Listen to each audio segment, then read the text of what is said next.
So if there's anything specific that you can recall from this year that WealthEdge did for the company, is there anything that comes to mind? Of course, we can go right to COVID.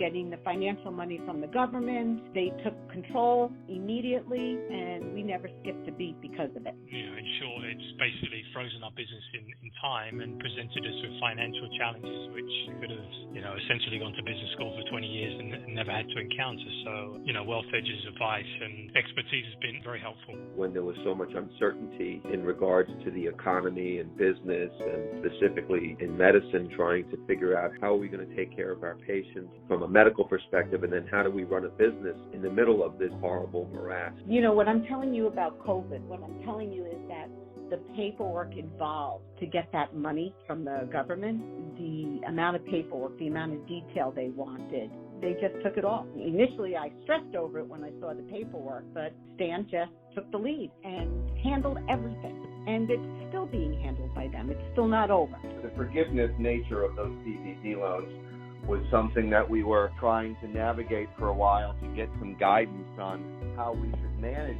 that money. And what we found from your end was, and probably honestly so, was a lot of uncertainty, because the whole situation was an unprecedented situation. These were new programs, and no one had any answers. I turned to Stan and Jerry and his team, and I've had a 30-year relationship with Jerry Adio. We kind of grew up together in business, and he instructed his team to look at everything and to advise us on how to manage the financial ramifications of the pandemic. So when everything was going down, as far as possible government support, state support, city support, the choices and the options were totally overwhelming.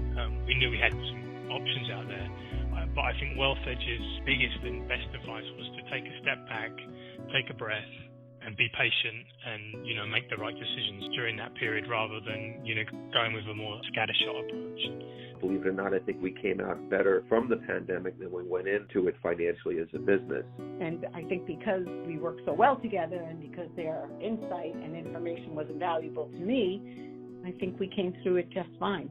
During the course of this year, I have been developing a relationship with Andy and Fahad regarding the management of my personal asset, and that has been going fairly well. It's not what I do, and I've never been comfortable with it, but I'm keenly aware that shoving bricks of money in my mattress isn't the way to prepare for my retirement.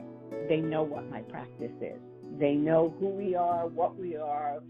They know everything about us. They're dealing with the front end of this stuff, They're seeing all different kinds of scenarios. They treat you with honesty and respect, and they just provide good advice. I mean, they are a very solid company, and we're very happy to be working with them. There is no way that we would be here without them.